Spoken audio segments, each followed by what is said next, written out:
must become true. So let freedom reign from the prodigious hilltops of New Hampshire. Let freedom reign from the mighty mountains of New York. Let freedom reign from the hiking Alleghenies of Pennsylvania. Let freedom reign from the snow-capped Rockies of Colorado. Let freedom reign from the curvaceous slopes of California. But not only that, let freedom reign from Stone Mountain of Georgia. Let freedom reign from Lookout Mountain of Tennessee. Let freedom reign from every hill and molehill of Mississippi, from every mountainside.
This is the day that the Lord has made. Let us rejoice and be glad in it. Welcome to the Bethlehem Baptist Church, a Christ-centered multicultural church where our mission is to love God and serve people. This afternoon has a great significance, particularly for Bethlehem Baptist Church.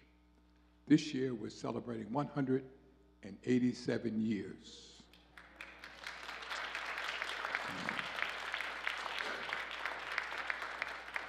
I am the 8th pastor. There were 7 pastors before me, and during one of the pastors' journey, the church was bombed. We've come through a great deal. Not only that, but in April we'll be celebrating 20 years here in this former synagogue. We've been blessed in so many ways, from Penland to this facility, Not only are we here now, but we have 2 homes on the property, 12 acres altogether, our faith home, our compassion home. And when I say to you that we are a Christ-centered multicultural church where our mission is love God and serve people, we are blessed to house homeless families here through Family Promise. We have a pantry. We have 122 children in Kenya, and we'll be going to Kenya in April, supporting those children each month. Members support a child with $60 a month. We're also blessed to be part of the Wissahickon faith community. Many things have happened in this place called Bethlehem, and we're truly grateful that you've decided to come here and share in this significant service. When I tell you that we're historic, it means that in so many ways. Some of you may remember Clifton Davis, who now has a program. His father pastored here. So when I look at how God has blessed us from meager beginnings, 19 founders, to where we are now, it's amazing. And so I pray today that you feel at home, welcome. We invite you to come to our church. 2 services on Sunday, 9 a.m., 11:15 a.m. In fact, next Sunday, Rabbi Marks will be bringing the message. We've had persons from Islam preach. Been blessed to have the Governor Shapiro, be here so many times. And we have sought to make sure that politics is something that we do. I'm deeply committed to be part of the Democratic Party. I've been blessed to be part of that experience and look forward again to running as a state committee person with the Democratic State Committee, because I believe that, particularly now, the times which we live in, we have to do more than say something, we have to vote.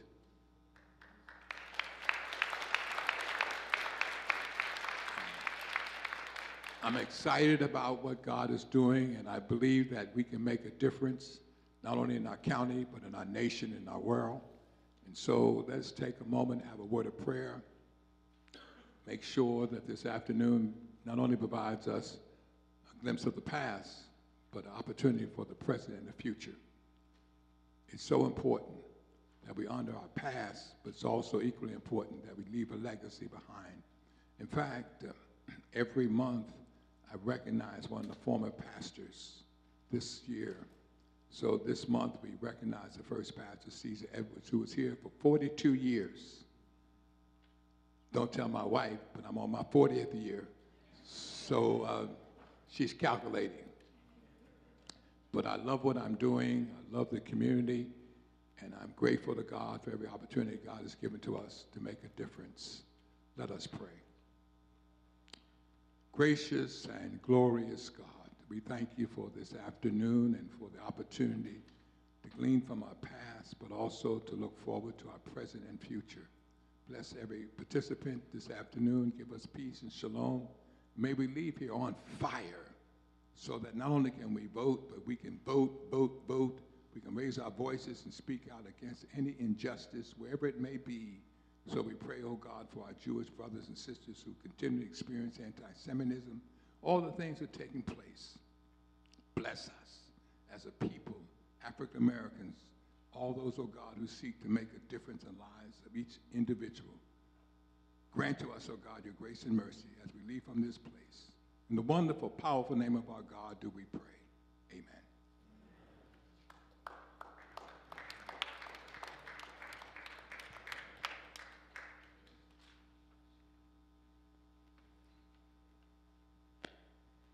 Amen, amen, and amen. Good evening, good afternoon, everyone. My name is Corinne Landauer. I am the director of the Montgomery County Chapter Democratic Black Caucus. We are doing this event in partnership with the Montgomery County Chapter Democratic Committee. And so I'd like to bring up next Mr. Jason Salas, the chair of MCDC, as a lot of us know it, or Montgomery County Democratic Committee. Come on up, Jason.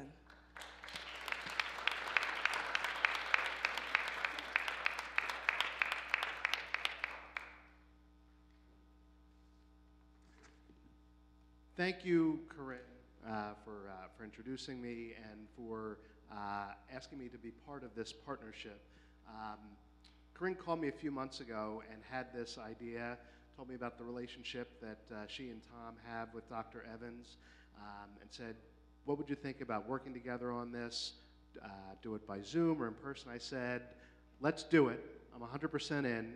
Let's do it in person, but let's wait until after petition season because we have to get Pastor Quann back on the ballot, and we did. So we are so fortunate to have Dr. Brian Evans, the great-great-grandson of John Brown, join us here today to share his family story.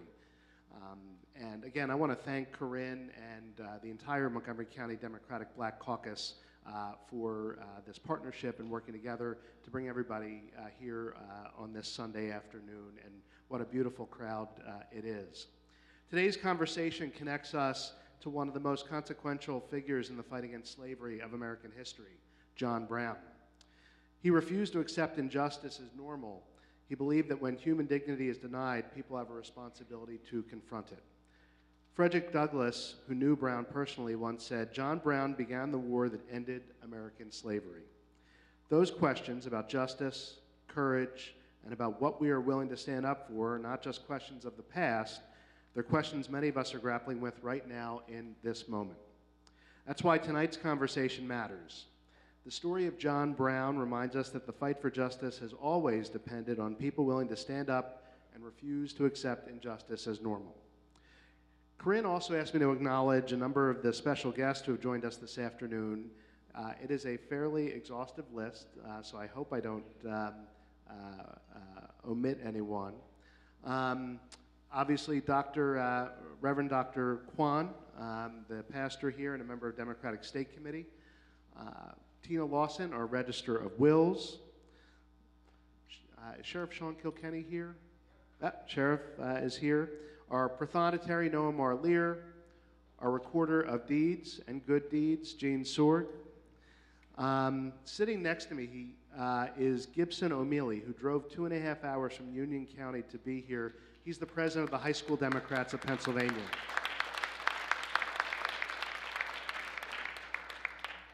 Senator Haywood with us. I think we are expecting him as well, Senator Art Haywood. I saw State Representative Steve Malagari, Lori Schreiber, our Clerk of Courts, Audrey Ware-Jones, Montgomery Township Supervisor, Tyrone Robinson, Upper Pottsgrove Commissioner, Tanya Bamford, Chair of the Montgomery Township Board of Supervisors, Shahidul Partha, Hatfield Township Commissioner's Vice Chair, Gary Scarpello, I see, Upper Dublin Township Commissioner, Mayor of Lansdale, Rachel Bolins, Megan Nolan, Bridgeport Borough Council. Congresswoman Dean isn't with us, but I see her emissary, her big brother, Bob Dean. Mayor Wayne Codner from Richland Borough. Lorraine Lindblom, poll worker and inspector. I saw Lorraine come in. Steve Crowder, constable. Andrea Baptiste, another one of my courthouse colleagues, our jury commissioner. Joseph Alston, West Norton judge of elections. Landon Sinavescent, Upper Moreland Township School Board member. Leah Cianfrani, Upper Perkiomen School Board member. Jean Hembrick, Democratic State Committee from Lower Providence. And then a number of committee members, I'm not sure if they've arrived yet. Kevin Thompson, Carrie Givhan, Ron Stoloff, I know I saw. Sandra Jenkins, future Democratic State Committee member and current Cheltenham Democratic Committee member. Jojo Dalwadi from Hatfield, also future State Committee member. Faith Kaiser and Karen Fain, committee members. And then a number of dignitaries, Dr. Nicole Ross, Hands Across Philadelphia, Michael Joins, president of the Power Up PAC, Reverend Dr. Paulette Jones, Lakia Johnson from the Norristown NAACP, Susan Isham from the Norristown NAACP. Is Kadita here yet? Yeah. Kadita Kenner is on her way from the New Pennsylvania Project. Krishna Khan, the president of the Montgomery County Young Democrats. I believe he's here with Julian Ortiz. Sierra Dunn, Executive Director of the Governor's Advisory Commission. I mentioned Gibson. Latoya Valentine, Democratic Black Caucus Executive Committee. Sue Ann DeVito, the Community Outreach Director for the Montgomery County Democratic Committee. Dr. Walter Palmer, Professor of Law and Medicine activist with the Cecil B. Moore and Reverend Jesse Jackson. Erin McCrossan, Area Leader and Springfield Municipal Chair. Dr. Landa Washington, YWCA Board of Directors Vice President. Theopia Daly, Vice Chair of the Planning Commission of Norristown. And Elizabeth Parzial from the Montgomery County PA Now. And Margaret Burke, running for State Representative in the 147th District. And Corinne said that if I overlooked anyone, I could blame her, but actually I think it's a sign of praise that there are so many people here that we may have missed one or two. So again, thank you to Corinne for your leadership, and thank you for partnering with us on this and including me. So I'll turn it back to you.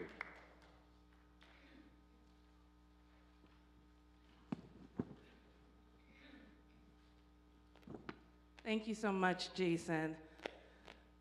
Give it up again for all of you for coming out here, whether elected or not. Thank you. I see my big sis, Jackie.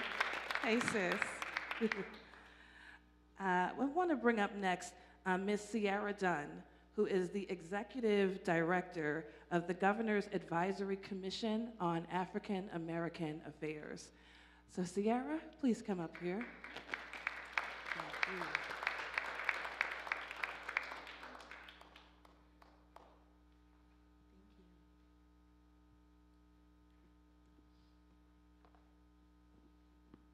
Good afternoon, everyone. How you guys doing? Corinne, thank you so much for always looping us in. Thank you for always being a partner and community. The administration appreciates you, and also to the Montgomery County chapter of the Democratic Caucus. Thank you so much for always making sure that we're involved in community things. So, and Jason, all the people that you mentioned and read off, I'm just so happy, and my heart is full to see everyone here. So, I know Governor Josh Shapiro could not be with us this Sunday, but he wanted to make sure I read a greeting to you all so his presence could be felt and all those good things. So, without further ado, I'm going to read his remarks. And it says, greetings. I am honored to join the PA Montgomery County chapter of the Democratic Black Caucus in welcoming you to a conversation with the great-great-grandson of John Brown featuring Dr. Brian Evans. Our founding fathers established Pennsylvania on the virtues of freedom and equality and tolerance for all. John Brown was a prominent American abolitionist and firmly believed that all men are created equal. John Brown, along with the 21 men that joined him, immortalized themselves as trailblazers in the struggle that eventually led to emancipation. As you come together to reflect our legacy John Brown left behind, I wish to extend my gratitude to Dr. Evans for keeping his great-great-grandfather legacy alive through meaningful and engaging discussions. I am certain that through events such as this, the story of John Brown will continue inspiring others for many years to come. As governor, and on behalf of all Pennsylvanians, I am honored to recognize the PA Montgomery County chapter of the Democratic Black Caucus for their event, a conversation with the great-great-grandson of John Brown, featuring Dr. Evans. Please accept my best wishes for this memorable event. Thank you so much, and thank you, Corinne, so much.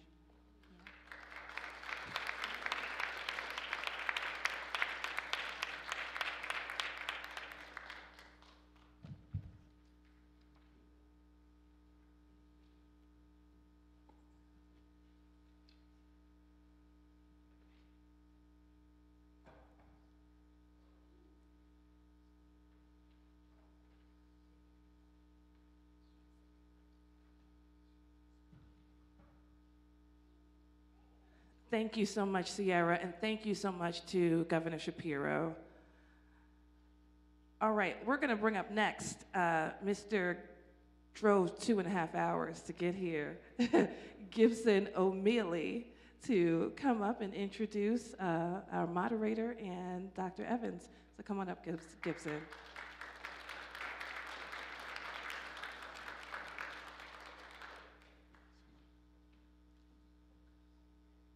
All right, thank you so much. Good afternoon, everybody.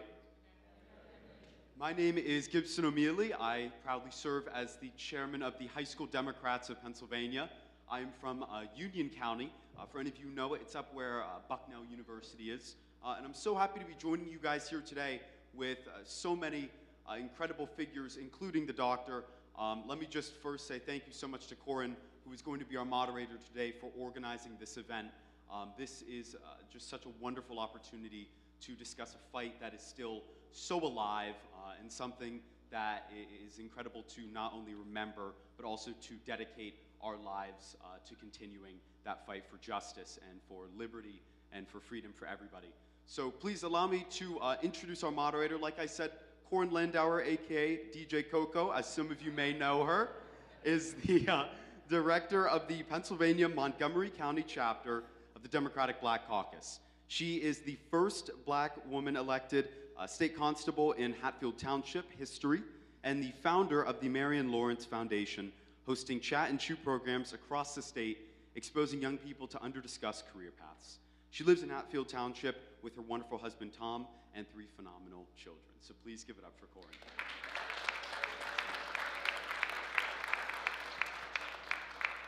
And now I also have the honor of introducing somebody so accomplished for his work, recognized by everywhere from major research centers to the federal government.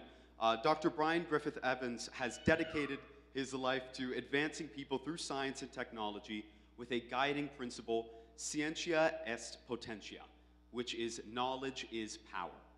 Born into a family of nuclear physicists at both Los Alamos National Laboratory and Sandia National Laboratory, Evans began working summers at the Nuclear Weapons Lab in 1967, at 14 years old, where he learned and helped map pulsed power wave beams, the predecessor of today's directed energy weapons. He received his undergraduate degree in economic science at the University of Pennsylvania and went on to a dual doctorate under the mentorship of Lawrence Klein in economic science and analytical engineering, awarded jointly by the University of Pennsylvania and the University of New Mexico. During graduate school, he worked with the New Mexico Judicial Council at the UNM School of Law, developing econometric models on American criminal justice systems, sentencing practices, and bias confirmations that demonstrated without significant reform, a 10-fold increase in inmate populations would occur within 30 years, a reflection of a lifelong commitment to applying rigorous analysis to real-world challenges. In 1975, he joined the United States Department of Commerce as a postdoctoral researcher in urban engineering, where his econometric models became the foundation for the Dallas-Fort Worth Metroplex, its economic building boom from 1976 to around 1985, and its distinctive profile. In 1980, Evans moved to Rhode Island, initially as an economist for Textron, then ventured into entrepreneurship and founded Systems and Solutions, a company pioneering software for the microcomputer. At the beginning of 1982, he began writing software to migrate academic institutions from the ARPANET to the new standardized TCP/IP protocol, the foundation of today's modern internet platform. His company also led medical software technologies that created the National Standards Electronic Healthcare Claims format, adopted by Blue Cross, United Healthcare, Medicare, and today all private insurance. Both ventures went public in the 1980s and were required in 1994 and 2004, respectively, by Blue Cross Blue Shield. By 2006, his focus turned to photonics and semiconductor technologies in LED packaging and placement, leading to the creation of Global Photonics Solutions. GPS also began creating very novel custom LED displays. In 2017, while researching photonics patents, he discovered published work from NASA's Langley Research Center. After years of study and sustained engagement with NASA, Global Photonics Solutions was awarded in April 2025 the exclusive global license to NASA's monolithic hybrid crystal RGB LED semiconductor patents. This landmark decision marked the first time NASA has ever granted such exclusivity to a one-person company, entrusting GPS to assemble a scientific and engineering team capable of developing the world's first single embodiment, full-spectrum LED, and bringing it to commercialization. Evans views his technology not only as a scientific achievement, but also as a strategic enabler for U.S. global leadership in micro-LED technologies. Beyond his professional accomplishments, which are many, Evans carries a personal legacy as the great-great-grandson of the abolitionist John Brown, a figure of moral conviction in American history. Rooted in this heritage, he combines a respect for history with a forward-looking commitment to science, innovation, and international partnership. He resides in Rhode Island with his wife of 35 years, where they raised 4 children. Ladies and gentlemen, please give a hand to Dr. Brian Evans.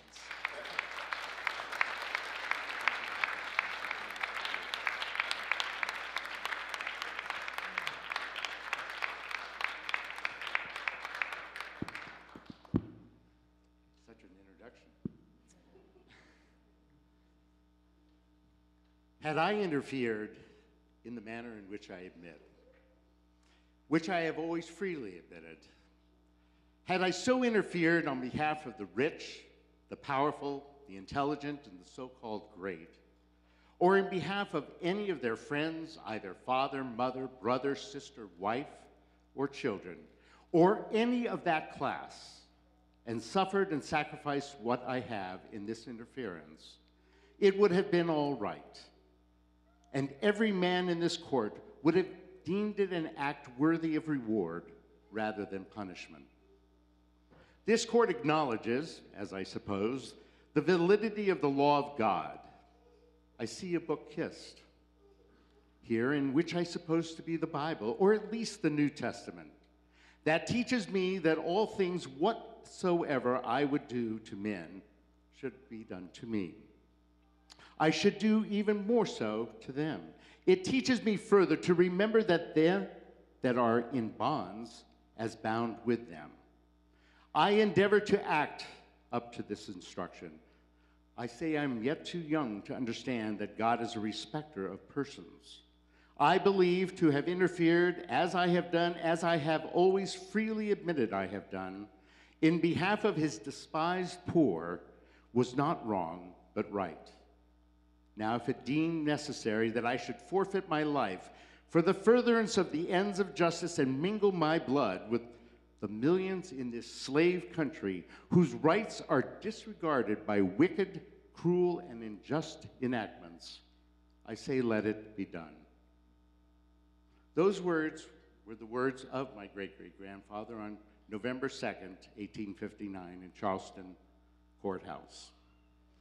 This was a man that I was literally chosen from my grandmother Agnes Brown, who was the daughter of Solomon Brown. It was so important to the Brown family to keep this legacy alive. And when I was 5 years old, and we had taken a trip to Reseda, California to meet my grandmother, actually, words came out of her which sometimes, as I grew older, was either pejorative or complimentary, and that was, the blood runs thick in the veins of, in Brian, the blood runs thick of John Brown. And so she moved out to our place shortly thereafter, in which, as I said, I was selected by all the grandchildren to carry on that legacy and to learn from it, as well as try to make improvements. Yes, that was a difficult challenge. She lived with us until she died, and she told me all the stories forever. It was a ritual that lasted literally until the day she died. But one of the things that really perplexed me, I learned the history of slavery. I could understand that. Slavery had been around for eons. All sorts of people had been enslaved.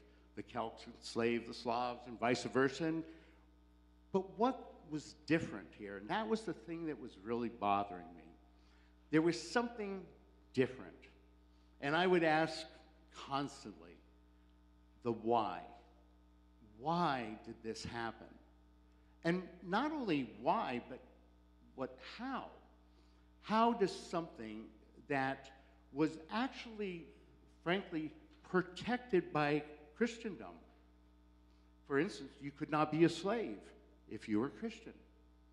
And so what happened? And for years and years and years, I was looking for the answer. I couldn't find it anywhere. I went back in the years, I went back to the 1600s, still couldn't find a pivotal point. And I knew that something of this nature cannot be sustained unless there is a focal point, a permission point. And I would talk to professors at many of the universities. I would research, and I kept coming up with the same question: why? After, in approximately 2009, I was doing some reading and just randomly going through things that dated back actually into the 1400s. And it was like being hit in the face. I saw why. Now, obviously, in economic terms, that's easy to understand. Free labor. But again, the sustaining, the invocation that actually becomes part and parcel to the citizenry, the permission, that still was baffling. But as I continued to find, I came across a man. He was a chronicler. His name was Gomez de Zurara. And he was a man who wanted to write and wanted to be known.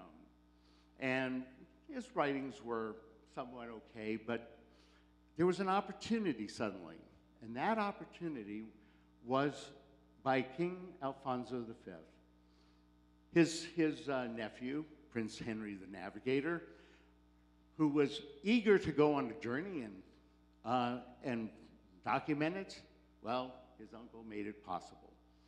And he said to his nephew, "Go to the gates of the east and tell me what you see.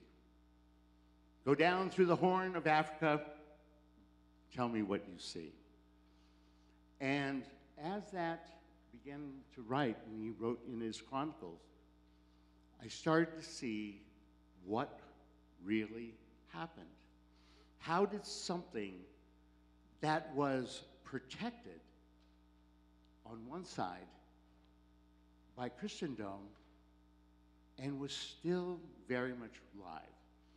Well, in 2025, I decided to attack, if you will, the industry, if you would like to say it that way. And I would like to read you what I wrote. If I can, I would like to grab my water so I don't. Oh, thank you.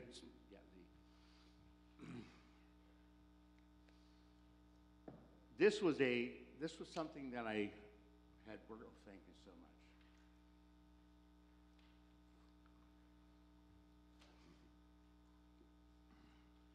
And hopefully, this may astonish you, and I do not at all want to insult anybody here, but this letter I felt was extremely important because it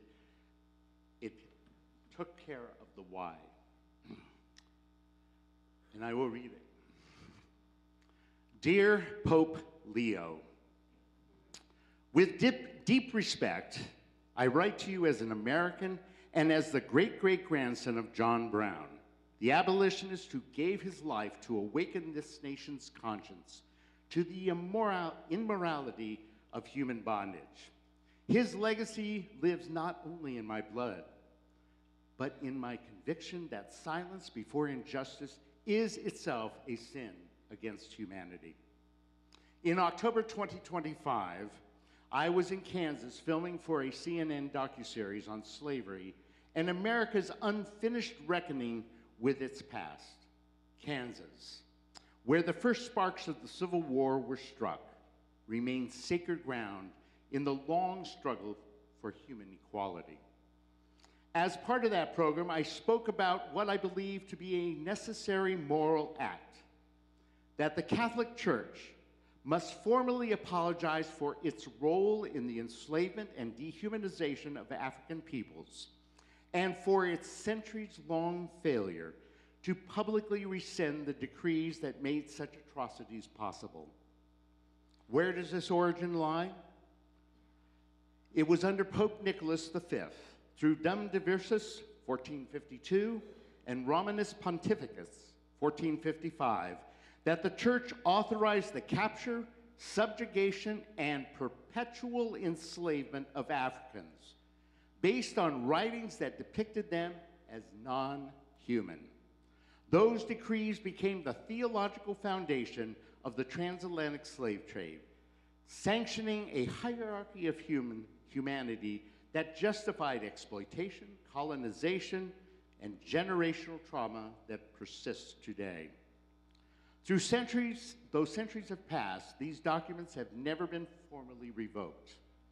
Their science lives on in the echoes of systemic injustice, in the chasm that divides nations and neighbors, and in the deep moral dissonance that continues to shape modern America. This is a moment for true leadership. You, sir, are uniquely positioned to change this course. As an American Pope, you understand racial divide and that still defines this country, not as history, but as a daily reality. You grew up here. You saw and felt these divisions, and you know they are growing once again. You have already demonstrated the courage to speak plainly about the moral responsibilities of leaders, of nations, and faiths alike. Now is the time that I respectfully ask you to formally rescind the papal bulls of Nicholas V and issue an unequivocal apology to the descendants of the enslaved, whose lives and futures have been shaped by that original decree of dehumanization. Such an act would not simply acknowledge history, it would help heal it.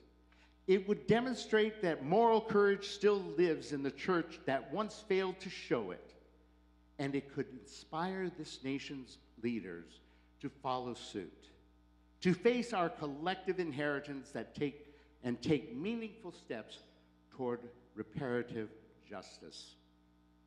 Your Holiness, let us, you and I, have a conversation, one rooted not in blame, but in reconciliation. Let us speak openly about the legacy of those decrees, about the power of apology, and about what it means for the Church to help restore the humanity it once denied.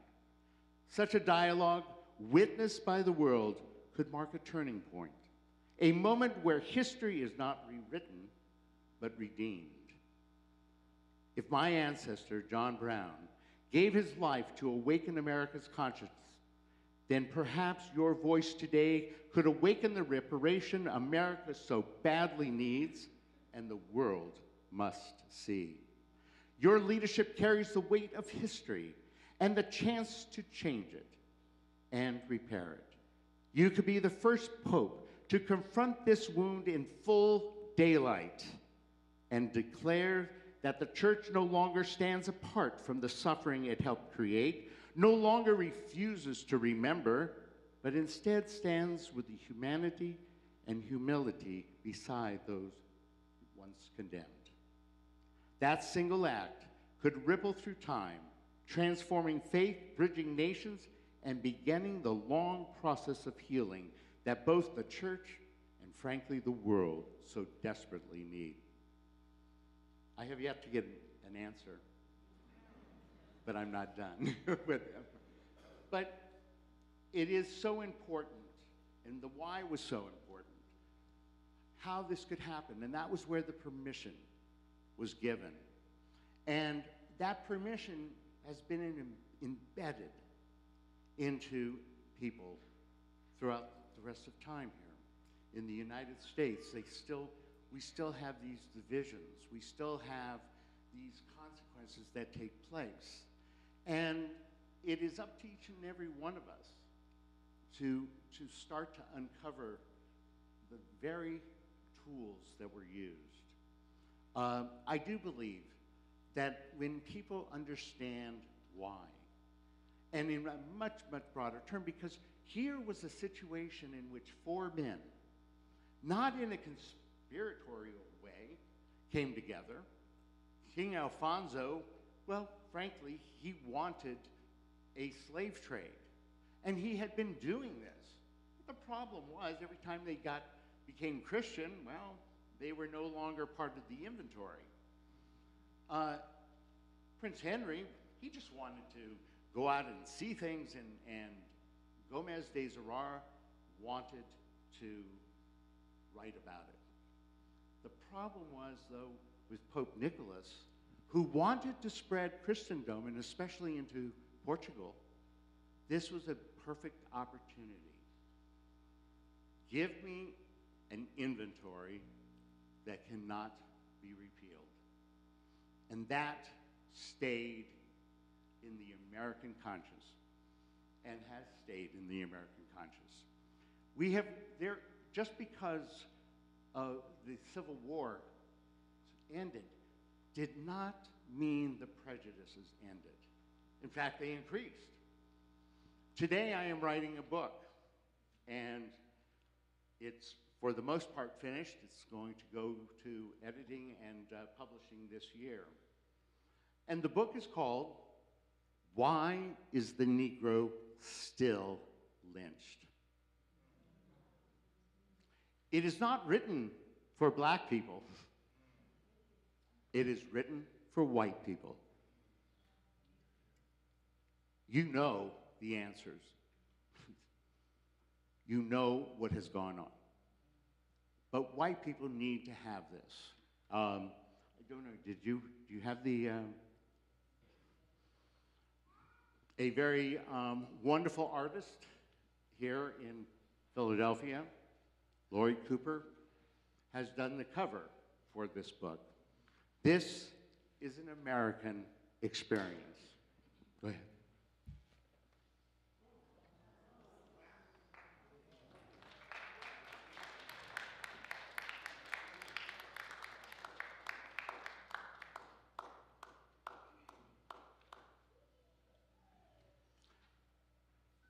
I have been a fortunate person. I grew up in a world of science, and you know, I have had so many things handed to me, but one of the things that was handed to me was a legacy that must be upheld.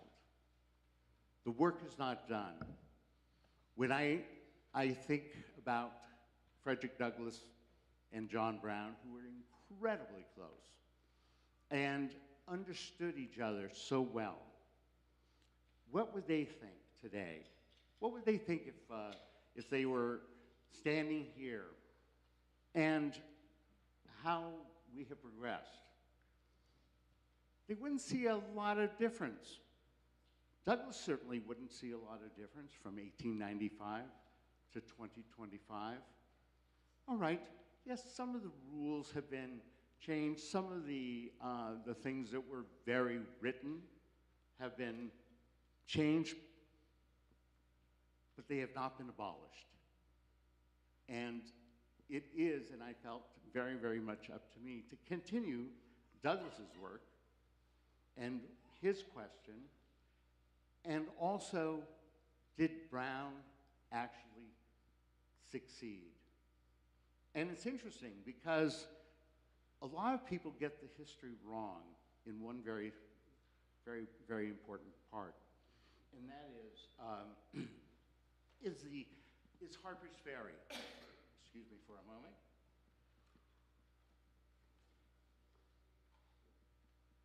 In 1858, Brown lived with Frederick Douglass up in Rochester, New York.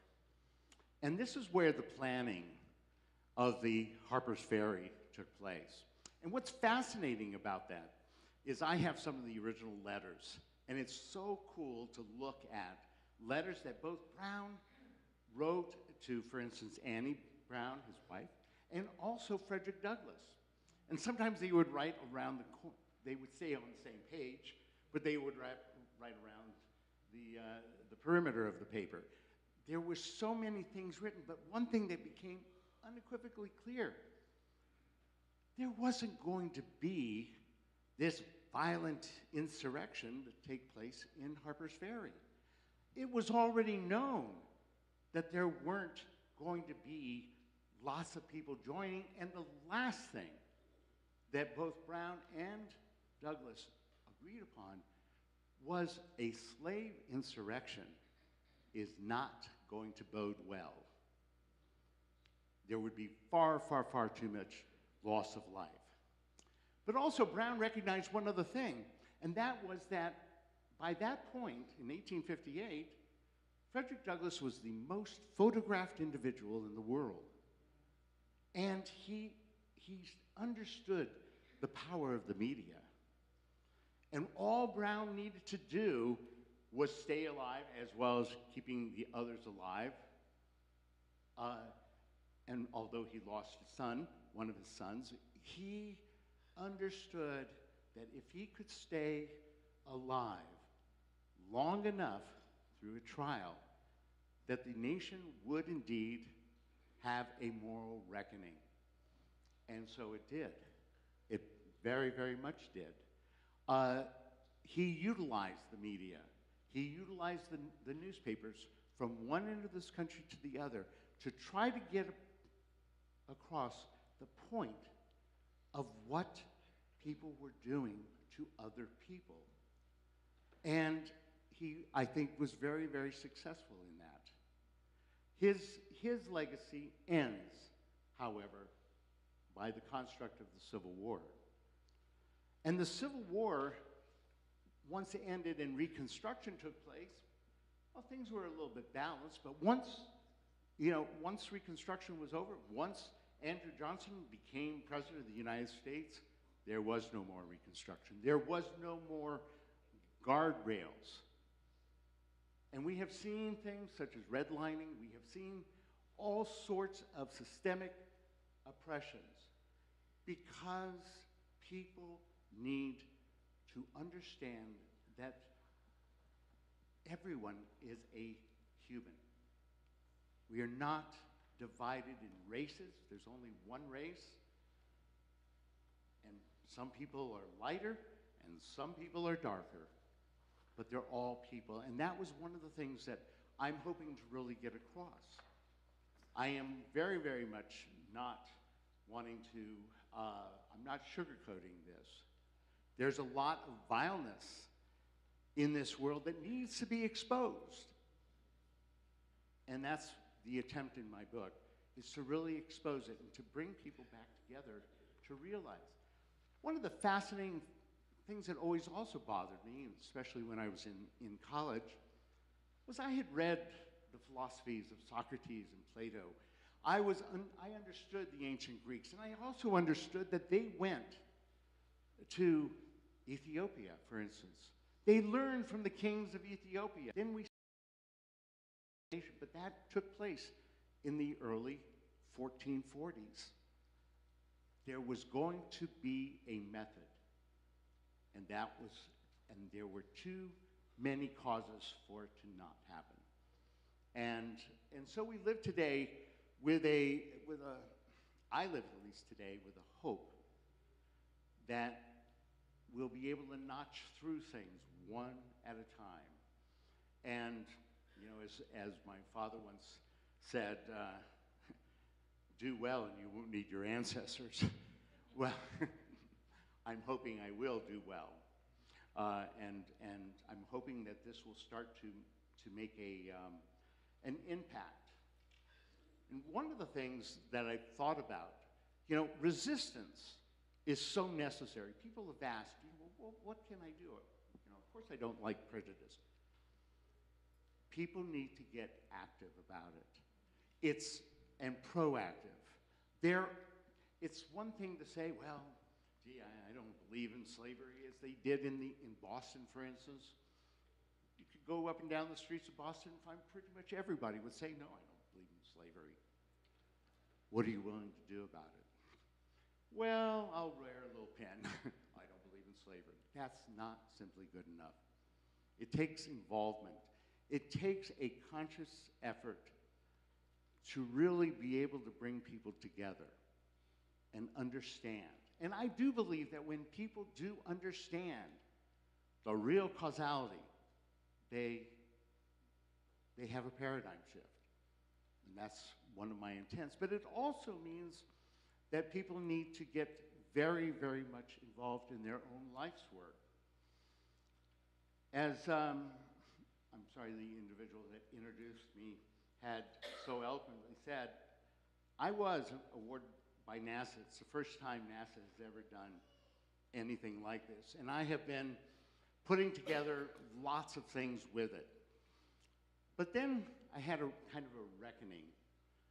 I have to be as much involved in what I believe in here, not only on a scientific level, but also on a building level. I need to be able to, it's one thing for me to talk about things and try to proclaim how this is wrong and how that is wrong.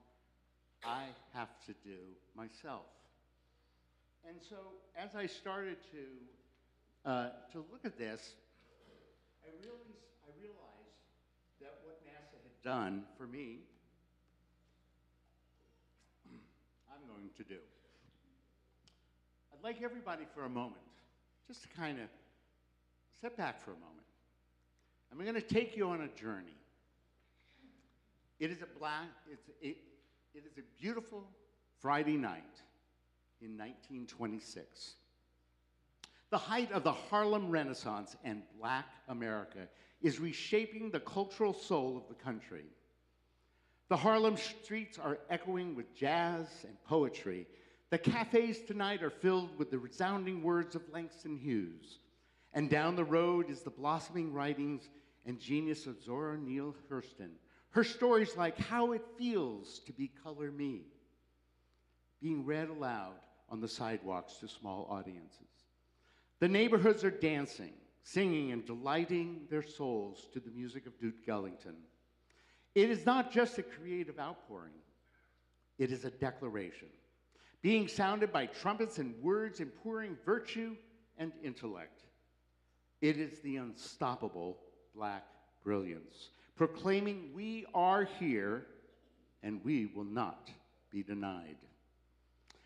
1926 was a crucial period where Black intellectual activism began to actually formalize and by establishing a foundation for future civil rights, and by challenging the erasure that was so much being attempted of Black history. 4 years earlier, in 1921, and about 1,200 miles west, that erasure of Blacks had been attempted in Greenwood, Oklahoma. Now, 100 years later, in 2026, I believe Black America can stand at the threshold of another transformative moment. This time not in song or verse, but in science and technology. In the very infrastructure that powers the future, this is a moment to inaugurate a Black technology renaissance. And I must act on that purpose. I carry a legacy older than myself. My great-great-grandfather, John Brown, the humanist abolitionist who believed so deeply in freedom that he risked and ultimately gave everything for it.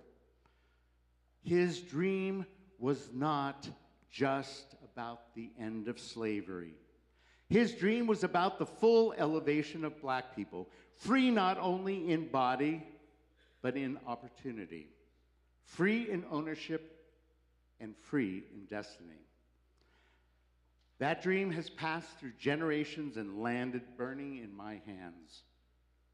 I now understand that the technology I hold from NASA is not just an agreement, it is an assignment. It was never just for me, it was for you, for your community, for you and your nation. Just as Harlem had the Apollo, we need a nucleus for this renaissance, and I'm proposing and working toward this with Howard University as a core and the mecca of black excellence, along with other HBCUs around the country that really have R&D and the ability to develop talent. With the right partnerships, Howard can house the advanced materials, research, and device prototyping for future training. Let me be clear, this is not a symbolic gesture. This is not about an act of charity. This is about money. It is about opportunity. It is about a new century and a new America that could finally unshackle the ball and chain it has held over those who have built this country. It is equality by performance. For me and for you, the global LED markets are projected to exceed well in over $400 billion by 2032. And whoever controls the micro LED pipeline controls the screens and the communications on your phones, on your screens, and your dashboards, virtually every visual medium. By launching this movement now, with this technology, we can turn Black America from technology consumers into technology owners and producers. John Brown died for the dream of Black liberation. In 2026, I choose to live for that dream. I choose to build, to aid leadership, to collaborate thoughtfully, and to scale dramatically. This renaissance is not mine. It is yours. And like Harlem 100 years ago, it can and will electrify the world. Now is that time, and we must make what happens next. This is one of the greatest things I've been able to really see in my life. My parents, when they went from lab to academia, I saw the fulfillment that they really enjoyed. My mother built Little Boy. That was her bomb. My father had worked for 46 years to prove Newton was wrong on his calculus of indivisible limits. But the greatest pleasure they got was in teaching. Because in teaching, you elevate. And, you know, on the back of my windshield, I have written, and most of the time I get nice accolade about it, but there are others. And it says, education makes people easy to lead, difficult to drive, easy to govern, impossible to enslave. Yes, scientia est potentia. Knowledge is power, and we have to give knowledge. That is the only thing that we have that sustains. I will now look forward to opening and having questions.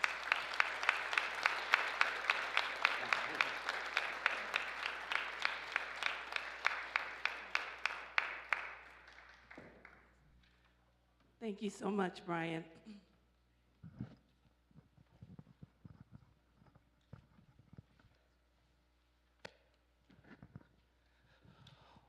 Are you guys enlightened? Yes. Amen, amen.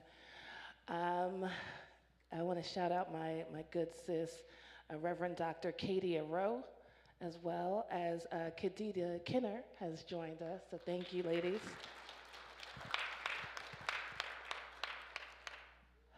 All right, so thank you, Brian, for being here. What would you say to young people? Who was John Brown?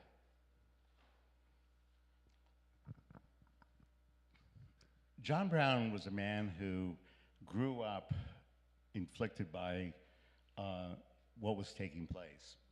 His father, Owen Brown, was certainly a rather well-known abolitionist.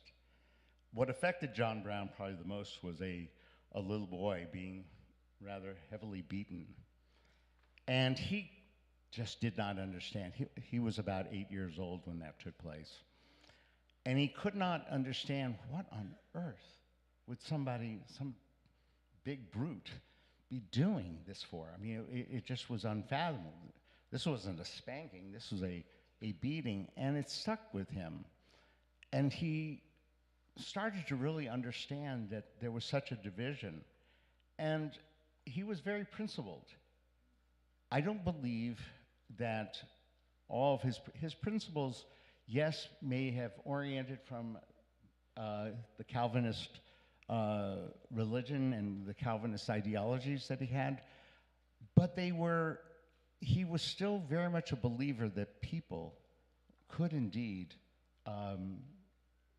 learn.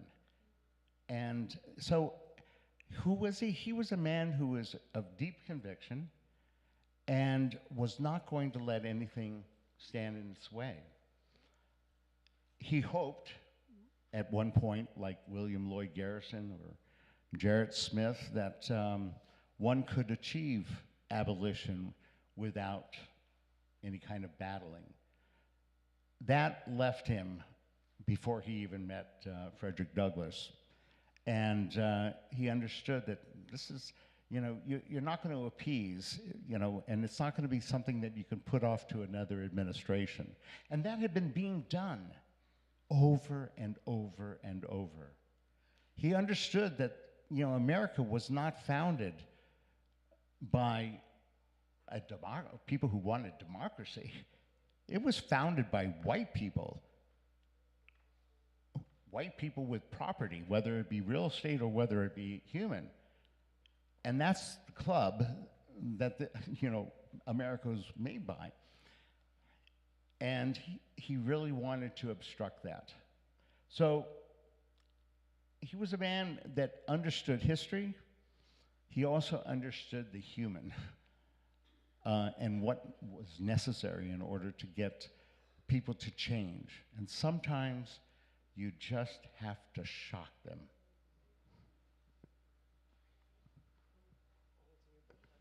Yes. Pointing to the cover of your book here, yes. So growing up, what were your thoughts and what did you hear about your great-great-grandfather as a child? From the time I was about 5 years old, and once my grandmother moved out, which was about a year later, then it was a constant, and I do mean constant, indoctrination of who the band was and who the sons of John Brown were, and especially her father, Solomon Brown, who had been with John throughout all of the various incidents that took place.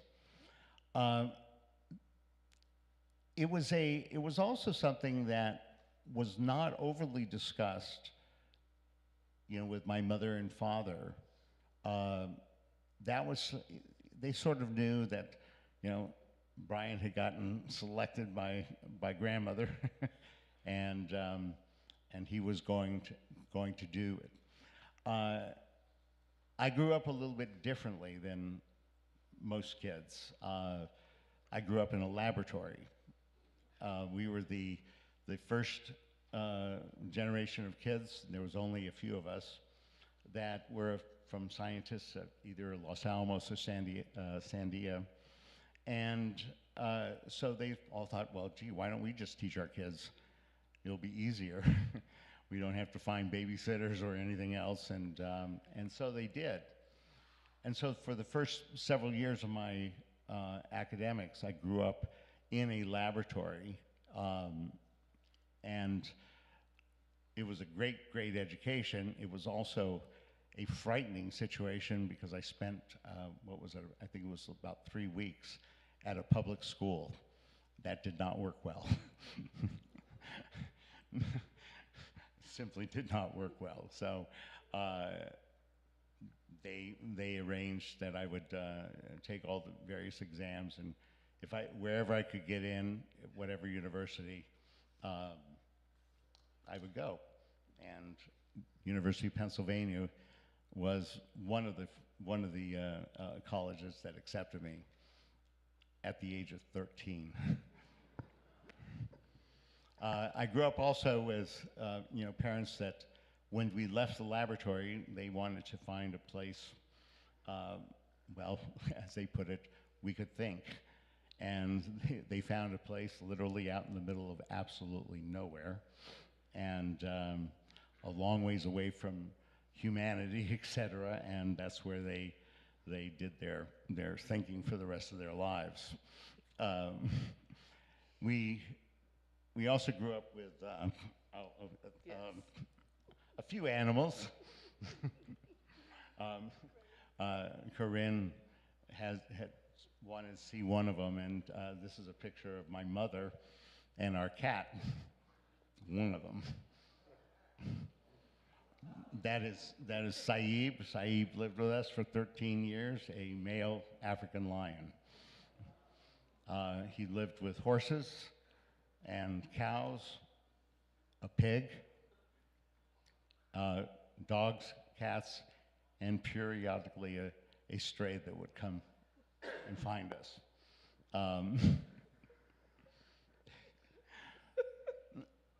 And when you find out that lions can coexist with horses, pigs, and cattle quite well, you wonder why we can't. And that's another why. That's a mic drop, Brian. That's a mic drop. You mentioned your mom a little earlier. Tell us a little more about the brilliant scientist that your mother was in this Women's History Month. My mother was the first generation born in the United States. She was born into a Hasidic family that migrated out of Denmark just prior, or actually around I think it was around 1920, 1921. She was born in 1922. And very ultra-Orthodox family. But her father was also an inventor. He loved to make things, and one of the things he made was the perforator to perforate paper. And she was always intrigued when he would go out to his little shop and make things. And we always used to kind of look at it and say, well, she actually learned how to peek over the wall. And she did, and she wanted so badly to get a different education, not just an education as how to be a frum woman, but how to really an education. And she left, and that was a very, very troubling thing, for the family. Anybody who understands the ultra-Orthodox Jewish community understands that when people leave, they're generally shunned. I was able to meet my grandfather several times, and on his last, he had moved out with his older son to Arizona for health reasons, and I had gone out to Scottsdale to spend some time with him. One of the most remarkable things that I learned was he had followed my mother's career. He knew every single thing that had been being done in the scientific world, her work with Oppenheimer, and all of the various things that she had achieved, both at Cornell and at Princeton. And it was, he never could, though, bring himself to actually compliment her. Tradition was just such a block. But here was this little man, he was in his 80s now, late 80s, and with his long payas and his tefillin, and he and his son had taken me to the airport, and I'll never forget that he kind of turned me around and he puts his hand on my cheek and says, "I want you to tell your mother I'm so proud of her." To this day, I still get very emotional about that, but unfortunately, he wasn't able to convey that to her. She ended up actually receiving her PhD at the age of 21, and and that was one of the reasons why Oppenheimer had selected her to go to Los Alamos and start building the nuclear bomb.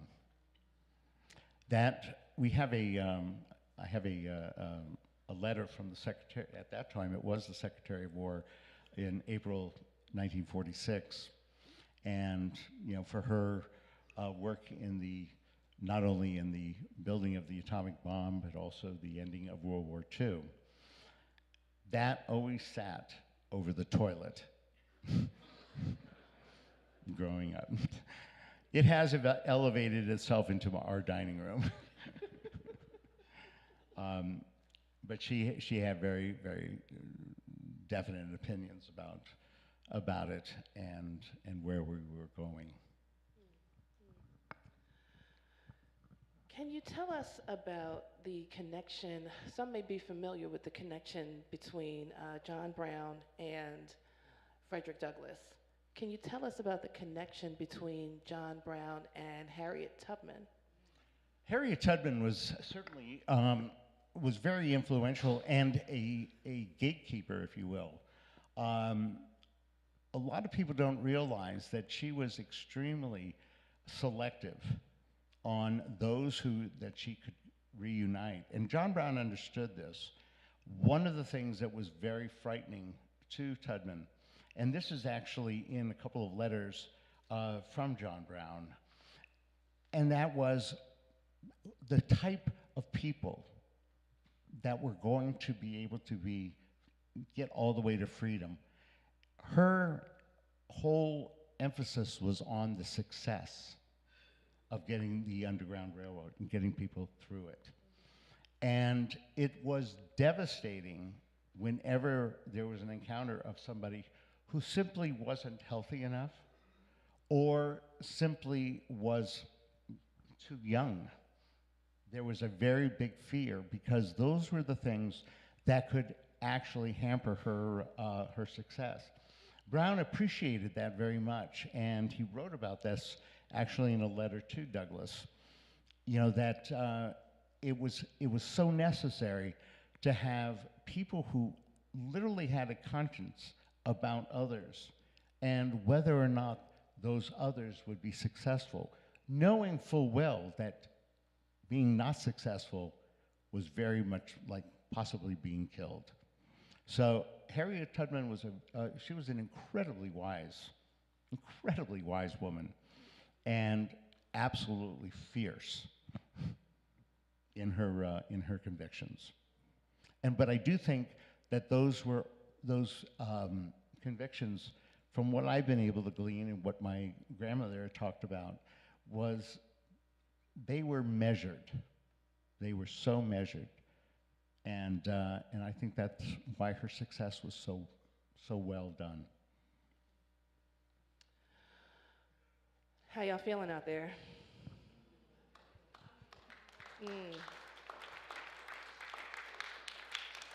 Thank you, Brian, for being here. We have some questions that we gathered at the RSVP phase. And so, Brian, I'm going to read a couple of these to you, and you tell us what you think. Okay. The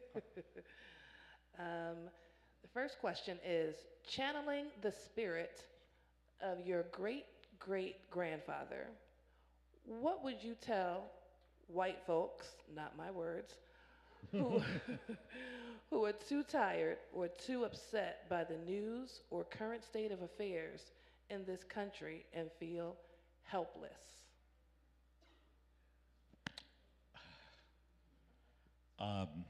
Wake up. Don't feel helpless. Every single person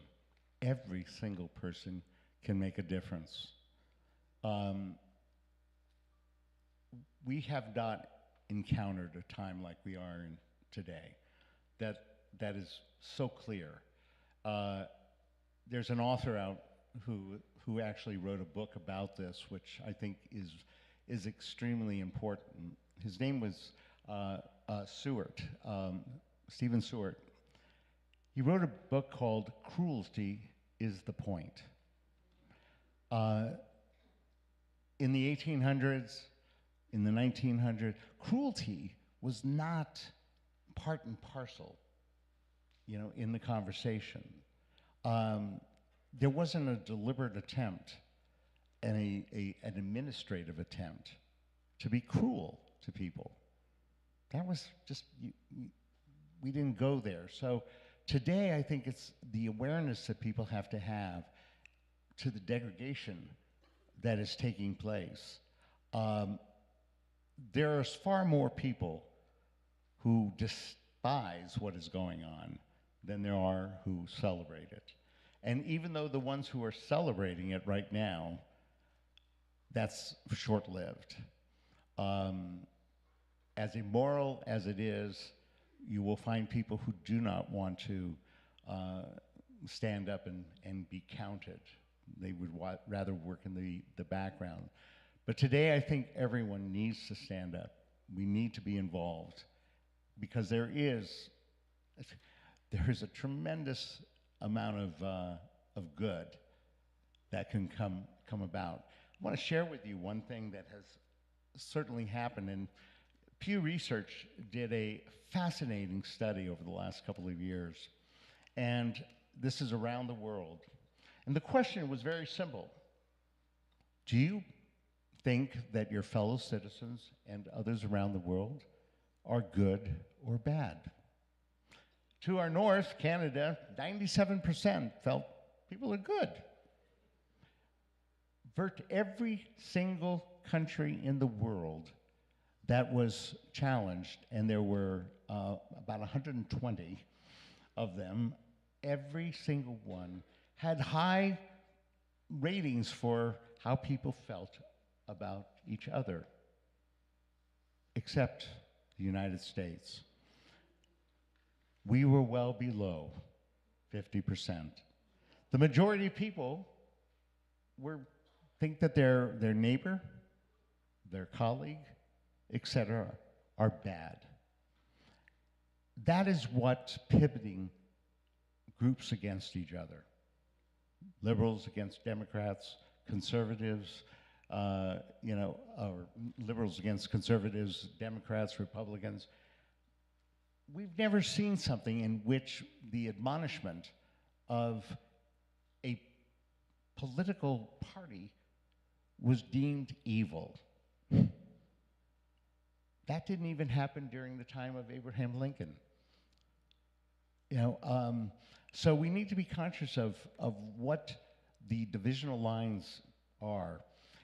I want to share one thing that I found interesting, and this was in 2016, just before the election.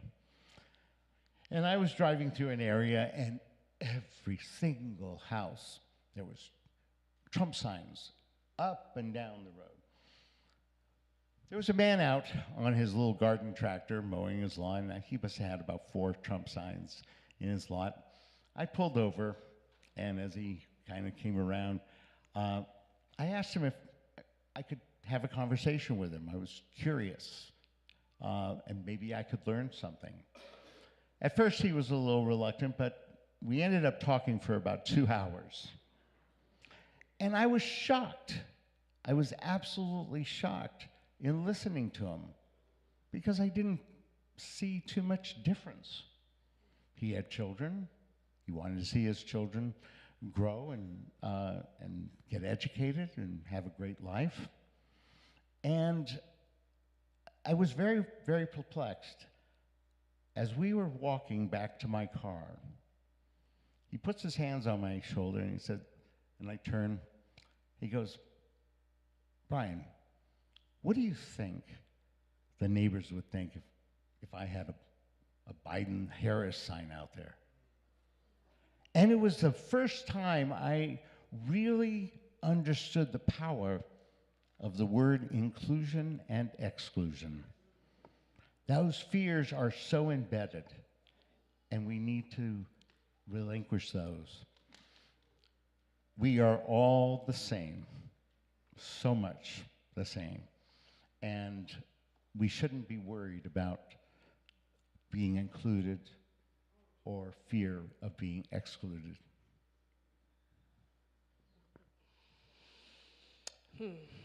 Words to live by. And so the question is, to all of you in the audience and to you, our viewers online, what do you feel about your neighbor? Check yourselves. We got to start with ourselves. The next question, Brian, is to what extent did your own personal religious views shape your worldview regarding enslaved people and motivate your abolitionist crusade? I was not raised in a religious household in the typical sense. I am Jewish. That's something that sort of came along with it. But I was never raised in a religious sense. In fact, one time when I was fixing a fence with my father, and I thought I would give him some we would have some intellectual conversation. So I said, "Dad, tell me about God." And he said, "No."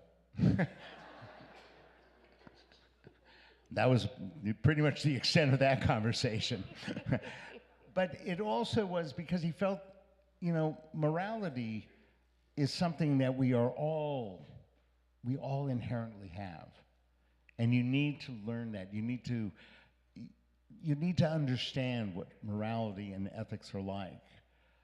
It was one of the biggest and things that really bothered me, and I want to say this with the exact words that it was.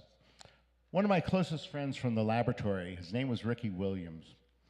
And Ricky and I were very, very good friends growing up at the lab.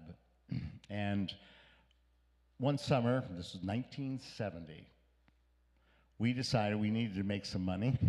And during the summer, we were both in college and at different universities. But I came back during the summertime, and so we went off to a place called Waycross, Georgia, down from the Okefenokee Swamp. And Ricky was black, and I was a Jew. And we slept in the car the night that we arrived in Waycross, and then we went to this little restaurant. And it was one of the weirdest things that I'd ever come across. I'd never seen something, and forgive me how I'm going to say this, but there was a wooden plaque on the door. And the wooden plaque said, "No dogs, no niggers, no Jews." I turned to Ricky and I said, "Why do I always get bottom billing?" But that was the first time I really had understood what prejudice was, what separation was. And I didn't like it. And I really felt it. Ricky was better at it than I was. But we also learned that we're not going to do too well right here. And we went literally to the other side of the tracks and into the black communities, to where people who still had outhouses and dirt floors. But my heavens, the love of education and elevating their children was the only thing they were interested in. And so that really pushed me forward. It's one thing to learn history, it's another thing to experience it.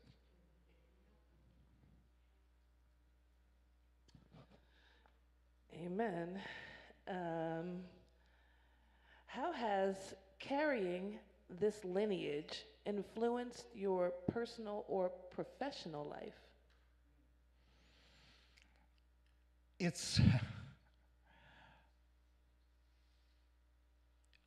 My grandmother absolutely instilled in me, starting from such a young age, that one must protect a legacy that you are given. And this was her plot in life. She really wanted that, and she instilled it in me that we all have to be a protector of the other, because you are the other also. And so I was able to see that early in life. As I had stated earlier in talking, I was so plagued by why. And that why came from the fact that I grew up in a family of scientists. The number one question always asked is why. And so that, I think they certainly, my parents and my grandmother, they gave me every opportunity to seek answers and to do something about it.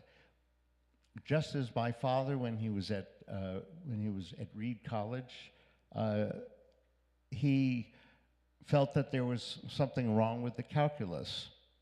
And here's a man who literally flunked calculus at Reed, went on 48 years later to prove that he was right. So, patience and persistence is what everybody needs to employ into themselves. Don't take no, don't stop, and but you've got to keep moving, the cog and the gear together. All right, this next question is a local question about Plymouth Meeting.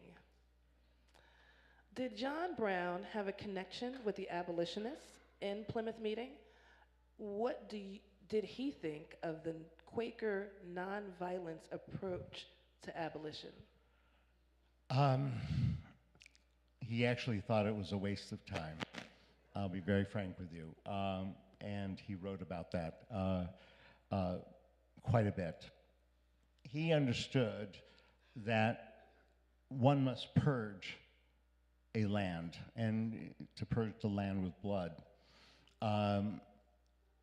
There had been too much time wasted, too many lives wasted to have a pacifist approach.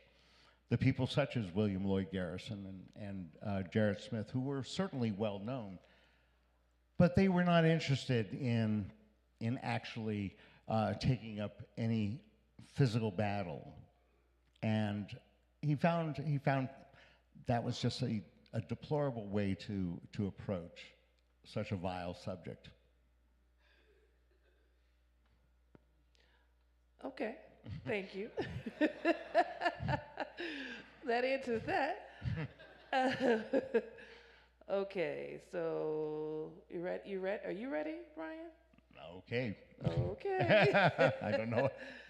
How does the turmoil created by Trump compare to the 1840s? Well, as I said earlier, this administration is based on cruelty. It's based on lying. People in the 1840s, whether they may have believed very much what they were doing as far as slavery. Most people who owned slaves were not overly, I hate to use the word overly cruel, but I mean, by condition alone it was cruel, but they were not, this was an asset. And it was an asset that they wanted protected. Today, we have a confluence of very, very bad people who, are only interested in one thing, and that is the monetary part. And this is something that I had studied quite a bit of, looking at this, capitalism and the way capitalism is being delivered. And this is something that I think we must all be very, very conscious of. I used to be very, very much of a capitalist, but I predicated it based on Adam Smith and the theory of moral sentiments that as you grow, you also expand your base, and people are helped through those processes. It's not so in this today. We are in a situation in which a man named Giovanni, back in the turn of the 19th century, came up with something called the Gini coefficient. And it showed a very interesting diagram, and that was on a graph of XY axis, we had a 0 at one side and a 1 at the other. And that slope, what 1 represented would be one person had all the wealth. And what 0 would represent was everybody had equal wealth. And we've been always in a fairly interesting balance. That changed actually in 1985, and we can thank Reagan for that. People were not upset, believe it or not, from 1953 forward, being taxed. Eisenhower understood the robber barons, and he understood that they needed to be taxed just like anybody else, and they did. And nobody was really upset about it. You didn't hear any consternation. But when he decided we're no longer going to heavily tax the rich, this is going to benefit everybody, he put into a cycle, really an abominable cycle, of greed.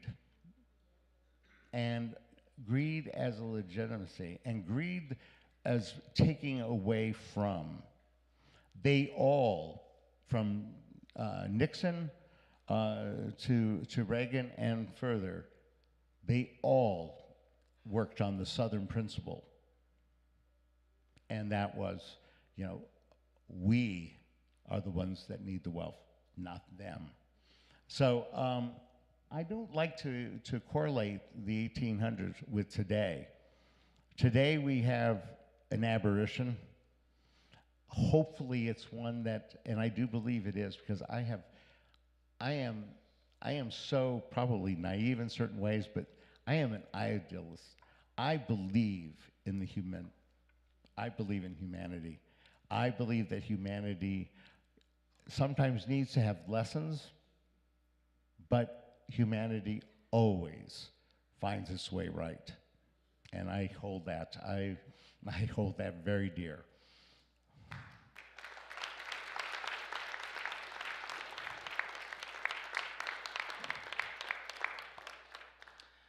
Thank you, Brian. I think that actually closes out our questions that we've received from you guys online. What we're going to do, Brian, are you brave? Well, maybe. You're gonna be brave? All right, I think we're going to open questions up to the audience. Cool. And so what I'm going to do is I'm going to bring the mic to you. So yes, I see some people raising your hands. Thank you. I'm going to bring the mic to you and ask your question. All right, Mr. Davis, NAACP in the building. Thank you, Corinne. Thank you, Dr. Evans. We do have an NAACP meeting tomorrow night in Willow Grove if anybody's interested in coming. I'm president. But my question is this. A lot of people get confused. There are abolitionists that were about abolishing slavery, and I'm pretty certain there were abolitionists about maintaining the status quo. Could you talk about that a little bit?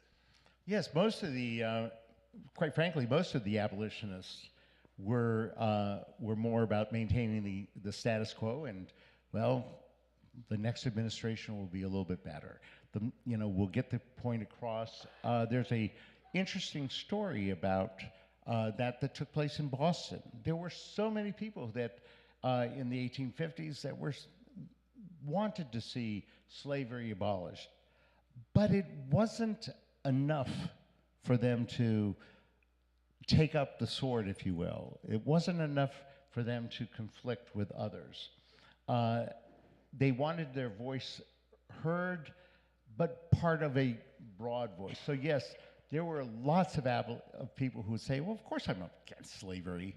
And the next administration will see if we can, get that in. And then there were people such as Frederick Douglass, who he had to walk a very tight rope.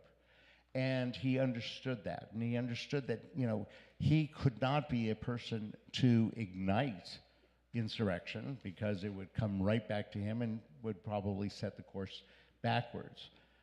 But people, and there were so few like Brown, and that was really a family of abolitionists that actually were able to take up the sword. So you are so right, sir, that even today, if you were to walk down the street and just randomly talk to people and say, do you believe that black people and white people should live together? Of course I do. Do you believe in redlining? Of course I don't. What are you willing to do? The majority of people don't. They're afraid. And again, that goes back to inclusion and exclusion. We really need to keep those two words very front and center. Do you feel that your relationship with other people, friends and family alike, is more important than justice? And generally speaking, you have to yield to justice first. Thank you, Mr. Davis, for your question. We have another question from the little brother, oldest brother of Congresswoman Madeline Dean, Mr. Bob Dean. Come on up, sir. Thank you, Corinne. Thank you so much. And Doctor, it's a pleasure and an honor to be here. I come from a family of English majors, so when you discuss your family's history and what's over your toilet, I don't want to tell you what's over ours. I came here to be enlightened, and I came here to learn. My wife loves history. I did not, however, come here to be stunned. And when you started describing early on the Catholic Church's relationship to slavery, for me, a lifelong Catholic, it is just stunning and very depressing. So what I do hope is that I hope that Pope Leo responds to your letter at some point. I haven't given up confidence. He's a Philly guy. He went to Villanova, and I think your letter was extremely powerful. And I think when you said I wanted to get to the bottom of this, I mean, slavery has existed since people knew how to enslave people for eons. Mm-hmm. But the legitimacy given to slavery over the years by the Catholic Church has just been striking to me and shocking. And I thank you for bringing it to my attention, and I'm confident that the Pope will respond to you at some point. Thank you so much. Thank you. Thank you. Welcome. And I am too confident that it will get there.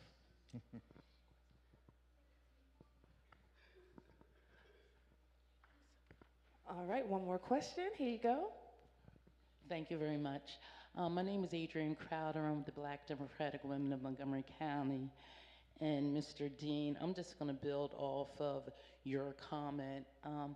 Dr. Evans, I've been so enlightened by this conversation. I want to thank you for your time. Thank you for that bold and courageous letter to Pope Leo. However, I don't think an apology is sufficient and enough. I think we've had a lot of apologies, and while I'm a woman of faith, we pray, but I think we need to do a little bit more in regards to action. Are we looking for some sort of financial support from the Catholic Church to combat some of this systemic racism, or are we just looking for a letter of apology? I don't think. Thank you. I don't think there will be financial remuneration at all. Not in that sense. I believe, and this is why I've decided what I'm going to be doing with Howard University and Morgan State, et cetera. I believe that reparation has to start in the citizenry, and then the government will come through. And I do believe that this is a great opportunity, for this technology and, for Black America, frankly. When I started looking at the Black universities around the country, and I started examining their science and technology centers, I was absolutely astounded that the depth of science that certainly Morgan State has, as well as does Howard. So I wanted to see, this is where it begins. Reparation begins really from the heartbeat of the country, not from the government, not at this point. Governments take way too long, but people can make changes and make changes quickly. So I think that we will start to see other companies begin to mature into that type of mode. It is it's a building experience, and we need to do so. And if we center these in the Black universities, all sorts of great things can happen. And that's my plan. Thank you, Adrian, There's for that question. There's a gentleman right here. Yes, we have 2 more questions, actually, 3 more questions. Kurt? Okay, all right, thank you, Kurt. Here you go, sir. Again, with the Catholic bulls by the Pope, I don't think you can blame them, obviously, for everything, because the United States, or the American colonies, were overwhelmingly Protestant, and they had broken from the Catholic Church hundreds of years before these bulls. So what contortions did the Protestants twist themselves into to excuse the whole idea of slavery? I think that, quite frankly, when the Vatican made their determination in 1452 and 1456, that had widespread implications. Again, this was the church. This was the governing religious body that was overseeing basically as much of the world as they could. And so that permission structure that had been given was easily adopted, and quite frankly, very easily adopted. You can always point your finger and say, well, gee, I learned it from him. And I think that what you're referencing regarding the Protestant movement at that particular time was able to adapt, or to adopt rather, the papal bulls. These were not things that were made quiet. And, you know, Nicholas had a lot of reasoning. He wanted to spread Christendom across the world. And this was a perfect way of doing it, because, frankly, by encouraging or being encouraged by Alfonso, etc., Alfonso wanted to have an industry, Nicholas wanted to have Christendom, and they were well suited for each other. And so over years, that adopting of, well, they're simply not human. We don't have to worry. And furthermore, they can convert to Christianity, and we still don't have to worry, because Christianity required one thing: you being fully human. And look, actually, when even going back to the 3/5 laws, you know, it was almost like that legacy was being eroded, but not fully. Now you're worth 3/5 of a human. It was a constant, you know, grinding, certainly because of economics. Does that help? Well, thank you for your question. All right, we're going to do 3 more very brief, quick questions. Ellen, Grammy Ellen, thank you for being here. Come on. First, I just want to make a statement right on the back of what you just said. You know, with a lot of the books that I had read, that there were a lot of other Christian groups, non-Catholic, who did convert their slaves until they learned that, yes, as a Christian, they were not required them to be slaves, and that gave them freedom. So they had to change the rules so that, well, you could still be a good Christian, but be a slave. That was, the American way to do things.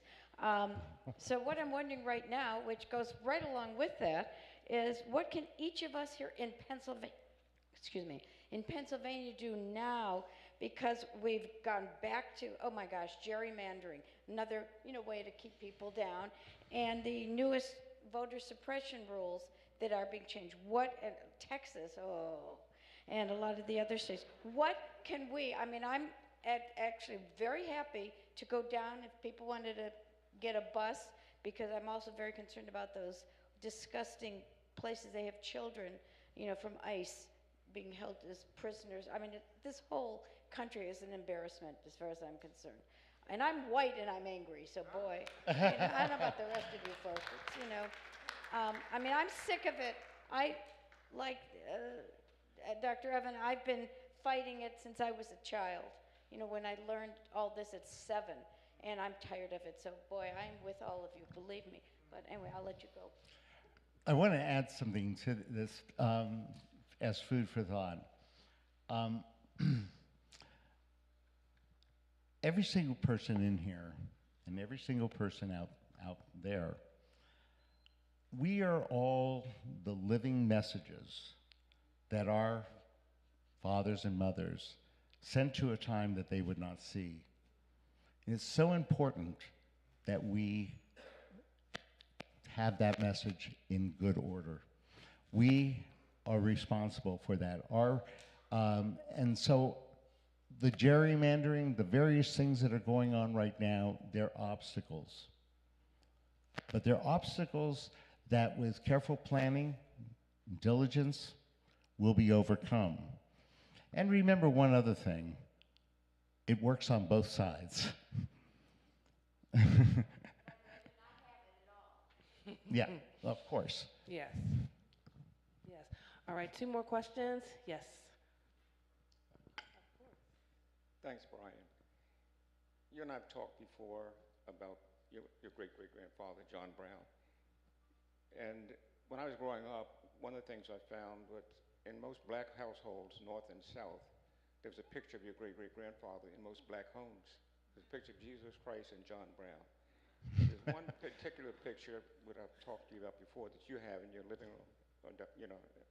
Would you explain that picture to this audience? This is the picture of Your great-grandfather on his way to the gallows.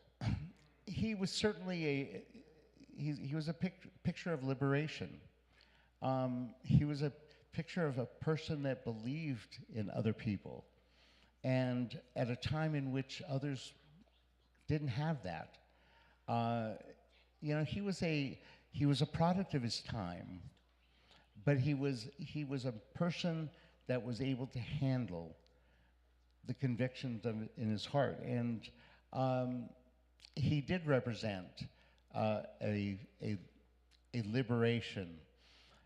About less than a year ago, I was in Arizona, and my wife had joined me. I had just gotten back from overseas, and we took a trip together, and we're in Arizona, and we're in a hotel, and there's a hot tub, and out in by the pool, and my wife asked the gentleman that had literally just gotten out of the hot tub, were he and his wife going back in?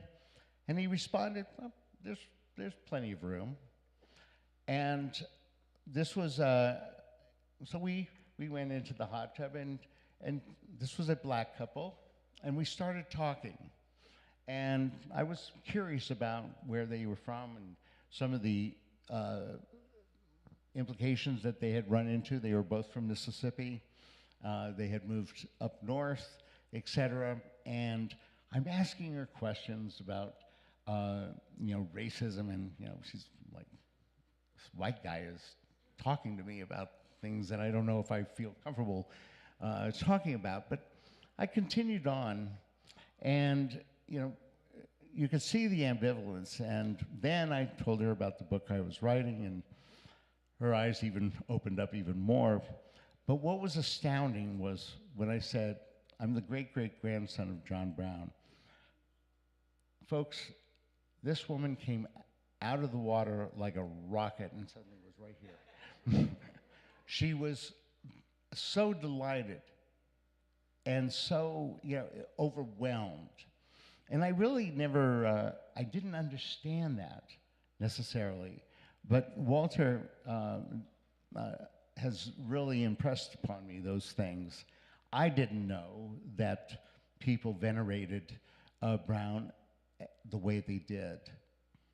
And it certainly has been a tremendous thrusting for me to realize that that legacy is not dead by any stretch of the imagination.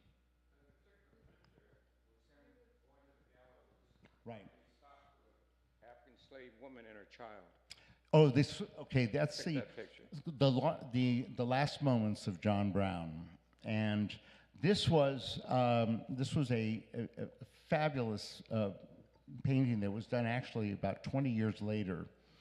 But the painting was that was written up. It was about the writing that was written up in the Times of New York the day after the execution, in which it talked about Brown, who stopped in a moment of his stride and leaned over and kissed a black child with the humbleness and the absolute embracement of the humanity.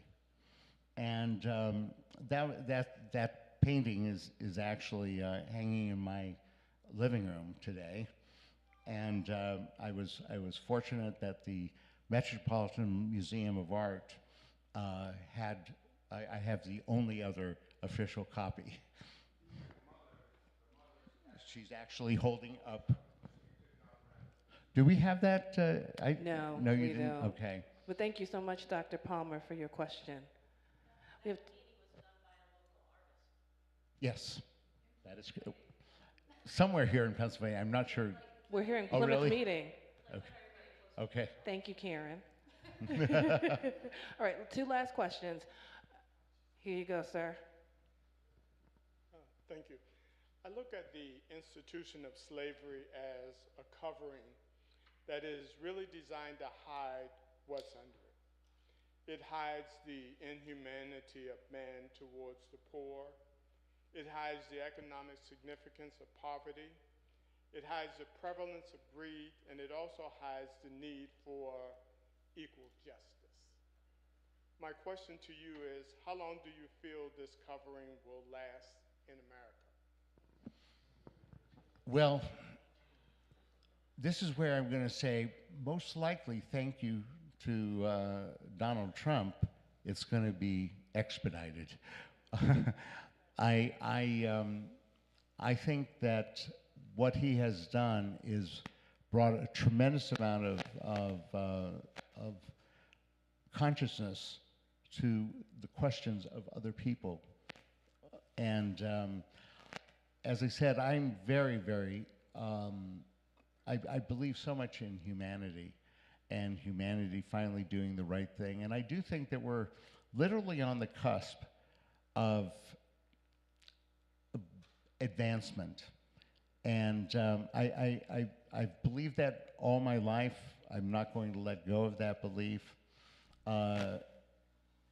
because I think that we sometimes need the jarring to break the status quo. And Trump is absolutely breaking the status quo. So sooner than later this time. Thank you for that question. We have one last question from a historian here in our audience. Hello, everyone. My question to you is, do you feel John Brown is taught accurately in American schools? And what would you change about his story, how his story is presented?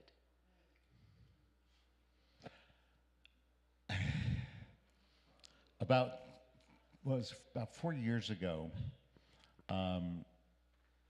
I had several discussions in a little place called Pigeon Forge, Tennessee.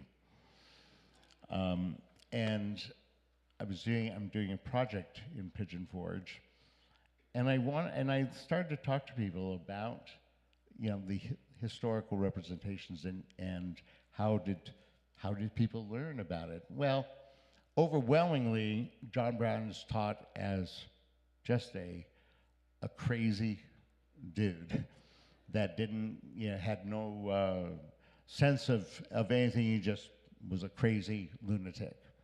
And that's what is taught down there in so many places, and even in parts of the South that were on the Union side. And they weren't necessarily on the Union side because they believed. They were on the Union side because it was safer. And Pigeon Forge and Gatlinburg, that area in Tennessee, is very, very much like that. And it still is like that today. I had the pleasure, what was it, a couple of years ago, Nicole Ross and I and Justina Mutali decided to take a trip to Pigeon Forge. And one white guy and two black women, as we crossed over from West Virginia into Tennessee, and you see on one side of the road the crosses of the Ku Klux Klan, and on the other side of the road you see the huge display of the Confederate flag. They are very much believers in the Northern aggression. They're very much believers in state rights, etc., irrespective of anything else. They also do not agree with, they believe very much in class. And what class you're in is really dependent upon what color your skin is. Well, did y'all feel engaged?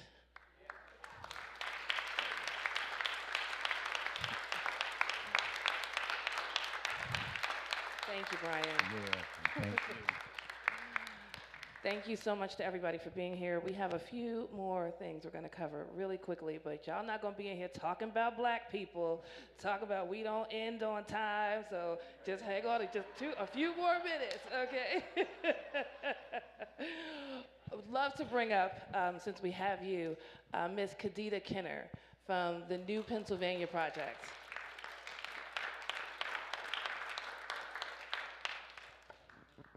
All right. All right, how y'all doing today? Good? I always say this, you don't have to lie to me, you can tell me the truth. How you really doing? Yeah? Maintaining has been my answer for all of 2026. So good afternoon, everybody. I want to thank you for giving me this opportunity to be here today, just to say a few words. I have 2.5 minutes. I'm going to keep it to that. All right? We're not going to be on black people's time today. Okay. So I want to say a few things about the voter suppression bill that's been talked about earlier today, and what we can do about it. I'm so grateful to have the opportunity to give a call to action. Are we ready for a call to action? Yes. Okay. Now, we must educate, organize, and agitate in this very moment. 3 things we must do in this coming week. Number 1 is that the SAVE Act, or Save America Act, is not a voter ID bill. It's not. It's a voter suppression bill. Yeah. It's also an unconstitutional 21st century poll tax. And it's not just on women and on low-income communities and communities of color and on the youth and on folks who have changed their last names. It's on everybody. It's coming for everybody as a part of this. I want to remind all of us in this room is that $165 is a lot of money for a lot of people. And if I have $165 left in my savings account, what am I spending it on? A passport so I can vote, or on an electricity bill, or groceries? And this is why the SAVE Act is a poll tax. It's also a show me your papers bill. And we know about that. Number 2, I want to say the damage has already been done as it relates to the SAVE Act. The damage has already been done. And I say that because how many of you ever watched that Schoolhouse Rock special, How a Bill Becomes Law? I'm just a bill. Okay, right? Well, I can't. I'm not going to do that in here. And I say that because so many people right now who don't understand that Schoolhouse Rock video think that the Save America Act has passed already because they heard it pass the House, right? And so if you caught this news only on TikTok or only on Instagram or only on some moment on your social media feed and you saw that it passed the House, you think it's law. And because you think it is law, there are many people who are not going to vote this year because of it, and there are many people who are not going to register to vote this year because of it, because they do not have the 2 IDs that are mandatory in order to vote or actually register to vote under the Save America Act. And so, as I say, the damage is already done. We have work to do. So when I said earlier, we need to educate, organize, and agitate. So I want us also, in this room, everyone here, to share the truth so we can overcome the misinformation and disinformation that exists in this moment. How many of you have been on your social media feeds and someone says, oh, I have a real ID, that's enough? Or, oh, what's the big idea about ID? Because if I go to the liquor store, or if I go to write a check, I need to show ID. Well, that's not what the SAVE Act is calling for. It is calling for 2 very specific forms of ID. One being a passport, which half of Americans do not have, and second being a raised seal birth certificate.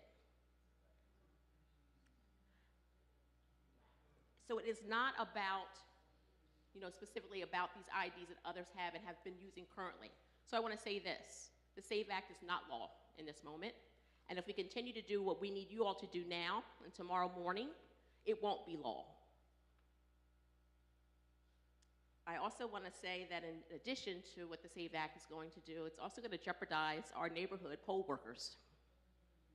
The Save America Act could absolutely lock up grandma because it's going to force poll workers to not make a single mistake in terms of verifying someone's citizenship. It's a hard enough time right now getting folks to work the polls.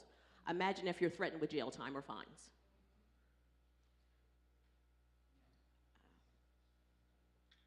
The Save America Act is an opportunity to take away more of our rights and our freedoms. And that's why it exists right now, and that's why it's being pushed so hard in this moment. And so we must, everyone in this room, take this message back to our communities, spread the good truth about the fact that it is not law in this moment. We can block it from happening. I have faith in that, and know that there's something all of us can do. So I want to see show of hands. Who's going to do something about this? Maybe make a phone call to the U.S. senators again and again, both of them, junior and the senior. Make phone calls to our U.S. senators and remind them that we want them to vote no on the Save America Act, because our freedom to vote is too precious. As John Lewis would say, it is sacred. And so the last thing I'll say here, I went over a minute and a half. The last thing I'll say here is that at my organization, New Pennsylvania Project, I'm putting on a speaking tour this year, and I'm going around and I'm training folks to do voter registration. So if you have a group who's interested in having a training to do voter registration using an application that goes right through the Board of Elections to register folks to vote, happy to come to your group and do that. And I say that because the Save America Act, if it were to pass, there will be no more voter registration drives, no more NAACP doing voter registration, no more League of Women Voters doing voter registration. The only way to do voter registration if the Save America Act were to pass is for you all to go to your Board of Elections with your papers in hand and try to get registered to vote. And with 1.65 million Pennsylvanians eligible to vote and not registered, 1.65 million Pennsylvanians will not do that. All right, so thank you all for allowing me this time, and please make the phone calls tomorrow morning. If you have to leave a voicemail, please do that. Thank you. Phone number? Oh, okay, you can make me find that real fast. The phone numbers is a switchboard number. I'm gonna find it real fast, and if you give me a second, it's gonna take me a second to find this. But the last thing I'll say here is that when we vote, we win, and so we must all come out to the polls. And if anyone needs to be registered to vote here today, I can do that for you today. Anybody needs to update their registration status, I can do that for you today. Have an application here and paper voter registration forms to make it happen. All right, thank you.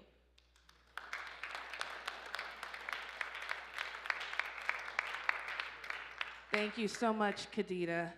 All right, so guys, if you want to talk about us being late, just blame Kadita. Okay. No, but thank you, Kadita, for being here. I also didn't shout out Dr. Bernadine a honk eye with Coalition for Justice. So I want to make sure that I do that.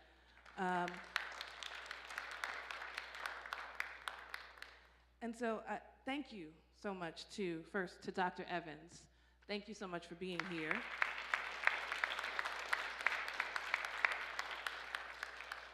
I want to thank my executive committee, who is largely not here because they had some things that they had to do, but I do want to shout them out. Oliver Kennedy, our membership director and outreach director. Thank you, OC. I know he's watching online. Christina Brathwaite, our executive secretary. Thank you, Christina. Latoya Valentine, thank you, who is here, who made our cutouts. So thank you. And this is our cutout of our Register of Wills. Happy Women's History Month. Ms. Tina Lawson.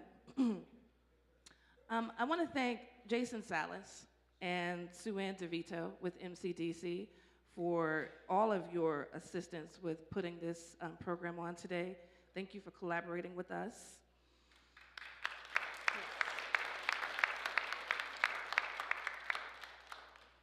I want to thank all of the volunteers that MCDC also had out here. Thank you so much for being here.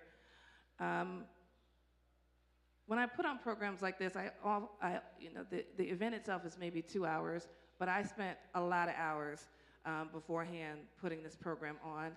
And I want to thank my family for being supportive of that. So to my husband, Tom, to my daughter, Ava, to my son, Michael, and my son, Alex, thank you so much. Mommy loved you. I want to thank Gibson O'Mealy for driving 2.5 hours from Union County. I want to thank Sierra Dunn with the Governor's Advisory Commission on African American Affairs. Thank you so much for being here. Khadida Kenner, of course, and New Pennsylvania Project and New Pennsylvania Project Education Fund. I want to thank all of our elected officials for being here, and to our audience, to you. Whether you're elected or whether you're not elected, you didn't have to be here, and you thought it not robbery to be here today. So we appreciate you, every single person here, every single person online. We want to thank everybody who shared our flyer with a friend. We want to thank, of course, Reverend Dr. Charles Quann and Bethlehem Baptist Church for their hospitality.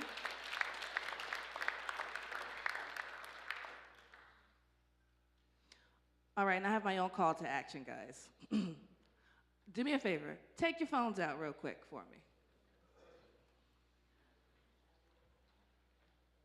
While you're doing this, I would be remiss if I did not remind you that Election Day is May 19th.